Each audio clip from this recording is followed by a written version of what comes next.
Hey guys, how you doing today? This is Parmesan. Do you know how we've all been saying that these lefties need to muster up the courage and go to Gaza themselves if they want to sit there and complain about it? Well, they are actually going. Or they have actually went. And I have an interview with one of the people who is stuck in a bus. And that is today's big story, guys. So stay tuned for that. And also, Rebel News fought the law and won. They are able to...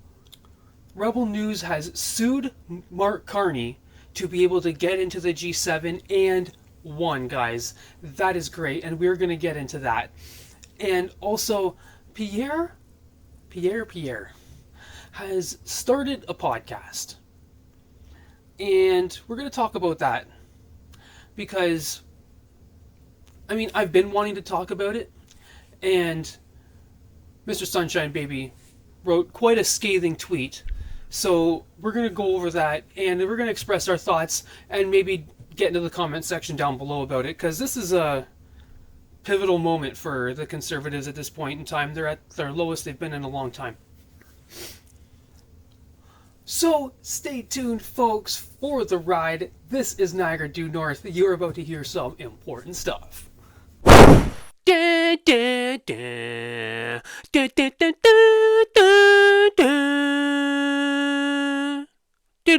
So, here's the big news, folks, from the man himself. News, everybody.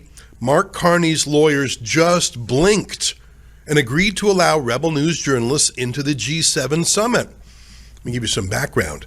Carney banned us from attending the G7 summit that starts this weekend in Alberta. He refused to accredit our journalists, but he had no reason other than political spite and a thin skin.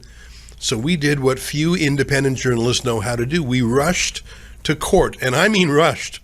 Our legal eagle, Sarah Miller, drafted the lawsuit quickly. And no one knows how to sue people more than Rebel News, I tell you that. And or get sued. Filed it in court. If you haven't read it, it's an easy read. Go to letusreport.com and you can read it for yourself. Now, in my bones, I knew we were right. Carney's Foreign Affairs Department had no justification at all for keeping our reporters out. And unlike Trudeau's Debates Commission, who tried to ban us twice, this time they didn't even try to come up with a justification. They just refused to accredit us. No reason given. But that just doesn't cut it when you're the government violating freedom of the press. It doesn't work that way. So I knew we had a good chance, given that the Federal Court of Canada has already twice slapped down the Liberals for trying to block our journalists. But you never know what's going to happen in court. You never know what judge you're going to get. There's always a human factor, a risk. So I was still a bit nervous. My main concern was this: could the justice system move fast enough? Trials often take years. We were asking the federal court to have an emergency hearing the next day at 9:30 a.m. and to give us their ruling that same night. That's faster than 99.9% of all court cases. And I think that's what Carney's lawyers thought would save them. They knew that they were violating our rights, but if we couldn't get our day in court until after the G7 was done, then they would win by default, you see? That is great stuff. So I will keep you guys all informed on what Rebel News is newsing, because I'm not news. I just talk about news here at Niagara Due North. No, honestly, that is really great that they can get in there, and it's actually really important because it's at this time more than ever that people need to hear Rebel News questions, because they're the only things that are ever going to go against the narrative. And we really need that right now as Conservatives. So yesterday, it was reported that a whole bunch of lefties went to Egypt, right, to have a mass march to save all of the Gazans. This was a global effort, folks, and nobody thought to research Egypt at all. I saw a food show of a guy that went to Egypt, and he did not have a good time. And he just went there to explore their food. Which is amazing, by the way. So here are all the lefties sitting there crying that they're getting deported. You can see all of the Egyptians outside of the bus that are all swearing at them and fighting with them. Fuck you, Israel! Fuck you, There's always a Egypt! Kumbaya guitar. Fuck you, Israel! Fuck you, Israel! Fuck you, Egypt! Fuck you, Israel! My question is, do they have to go to every single country before they realize that they are not going to take the Palestinians? Do they have to do that? Do they have to really do the hard way?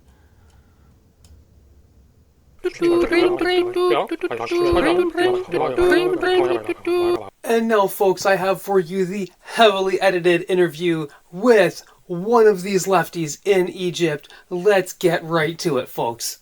So, hi, please, my first question. Are you safe? This is an emergency. We have just been violently dragged into the buses here at the first checkpoint on the way to Ismailia. We were sitting quietly and not doing anything. We were debating that we would leave soon in taxis back to Cairo because we did not break any law. And all of a sudden, several people stormed in and they started to push people and drag them violently outside. They have beaten people. I have seen one woman that was beaten in her face in front of me. That is insane. Like, what an incredible situation. Did you manage to save any of the luggage? They didn't leave time to grab the luggage or anything. Oh man, you didn't get to save any of the luggage. So you're on the bus now, heading back to Cairo. What is it full of? What is it full of? And this is the bus is now full of people. Oh, you see that, ladies and gentlemen? No one is seriously injured. You see that? You see that, ladies and gentlemen? The bus is full of people. That's good, at least. At least the bus is full of people. I mean, the last thing you'd want is like a bunch of lizards up in there with you. Or even worse, snakes. And now, please, if you don't mind me asking, for my last question, how can you best describe the situation you're in? This is a very shocking incident. Oh no! What's going on? Thank you. What's going on over there? So this is one of the Secret Service people that was just walking in here. Uh-oh. I have to stop this live stream now. We are in danger. Oh no, ladies and This is gentlemen. an emergency. We Ladies need and help. gentlemen. I mean, the Secret Service was there, so they got their help. Now, good on lefties. They're so brave going over to these nations to actually try to stick it to the man over there. They don't allow it, but they're going to try it because they think that because they can do it over here, that they can do it over there. And I'm glad that they learn. Now, lastly, on today's opinion. Everything on this show is an opinion. YouTube. So, folks, I left this one till the end. Okay? Because this topic has to be for the diehards. Please comment down below and chime in to what you think of Pierre's current situation. I personally believe that Pierre is suiting himself to lose the leadership with these podcasts and interviews that he's doing. I don't think it's actually going to go anywhere for him, but I just think he's poisoning himself for a second career because, yes, he's a career politician. Did Mark Carney just come along and absolutely obliterate Pierre Poilievre? I don't think the Conservatives are in a good state right now. I think that they need to change a lot, but at the same time, I don't think they can. I think Canada lost. I'm coming more tuned to that. I think Canada lost, folks. I think Canada was the one that fell. Because, just look at it. We have to see when Pierre comes back, obviously. And there's not going to be a leadership review until next year. But if he comes back and can't shake the image and can't make a big splash, I think he might get booted. That would be crazy. Never in my life have I ever seen someone go from such hero to such zero, if that will be the case. And we really don't want that. Come on, he's better than that. But let's get into the post by Mr. Sunshine Baby, because he makes a lot of good points in there and a lot of good content. So, interesting. Seems like Pierre is really stepping up his influencer journey. Also, I don't think this is going to work. The point wasn't that you needed to launch a podcast. Who's going to watch this, really? It'll be conservative supporters and people already in politics. No one else will watch a CPC podcast. Maybe he's doing it to try to expand the voters, right? But unfortunately, I think he's right. You're going to have high-profile people. You can't have MPs on your podcast, or else you're not going to go anywhere. He might be as big as Brian Lilly. You need to go on other podcasts and YouTube channels and platforms. He needs to go on mainstream media so he can prove that mainstream media is painting him in a bad picture all the time. You need to go on other podcasts. Look at what Danielle Smith did during the Alberta election and before/after. She goes everywhere. CBC, CTV, Western Standard, Rebel, you name it. Right? She goes on CTV and CBC and battles with them. Pierre's never given them anything. She even went on a panel at the far left Pembia Institute and debated leftists, and she destroyed them. And she's loved by Albertans. Look at JD Vance in the US, who joins so many chill podcasts and talks for hours. No, not wearing a 3-point suit, even though I think he wears one sometimes. You never did this, and continue to refuse to do so. But Mr. Sunshine Baby still thinks that if he went on PBD, he would have won.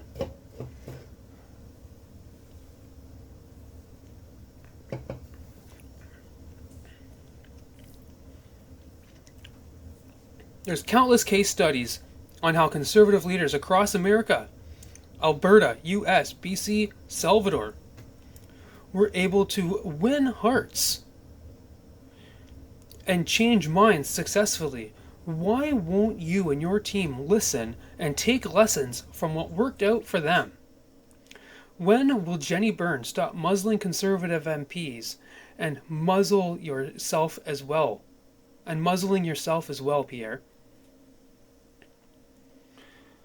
A CPC-sponsored podcast where you interview your own MP in a CPC studio won't have the effect your team hopes it will.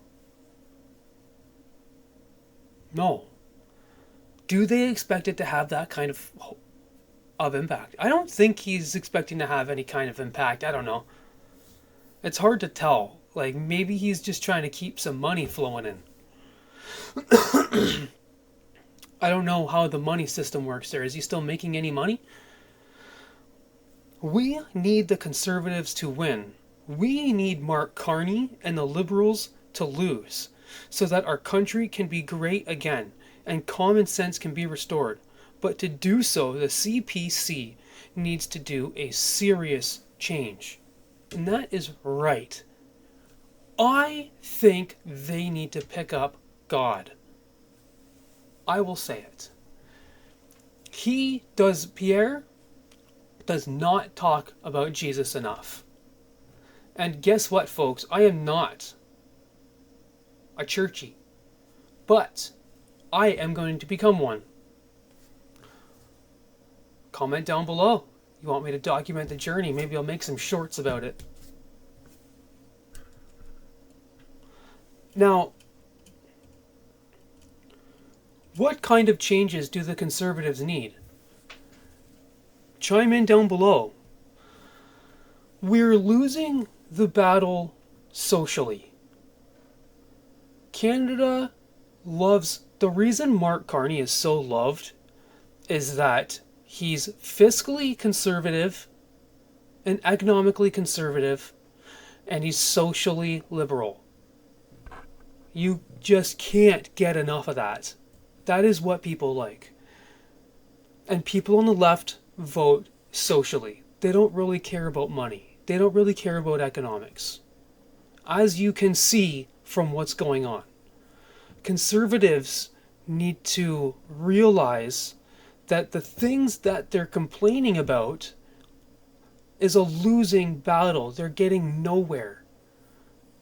It's obvious. No one cares about the fraud. Nobody cares about the government frauding Canadians. That will never make an impact until it is already too late.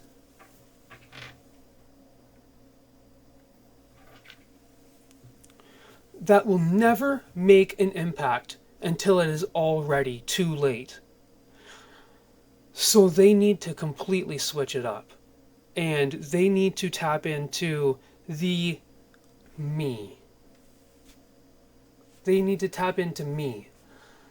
Because what the problem was, they abandoned me during the campaign. Pierre, you abandoned me during the campaign. Why would you ban somebody with a Doug Ford hat on? Why would you ban someone with a Trump hat on? Are you freedom or what? Honestly, guys, I can go on the Pierre thing for so long. Maybe I should go live and talk about it. I'm trying to go live. That's why I'm kind of like not posting much lately, because I'm doing so much other stuff. I'm trying to do other things and go live. I'm trying to experiment with different styles because I kind of want to do many different kinds of shows. Stay tuned, folks, for the Niagara Due North Network. Now, what did you guys think? Now, folks, if you enjoyed this episode, if you liked the commentary in it and the interview, please like and subscribe down below. It's just a different way to deliver the same kind of information that you hear on every single other podcast and YouTube channel. So, if you like the way I deliver mine, feel free to watch some other episodes because they're all always relevant, guys. Thank you very much. My name's Parmesan, and this is Niagara Due North.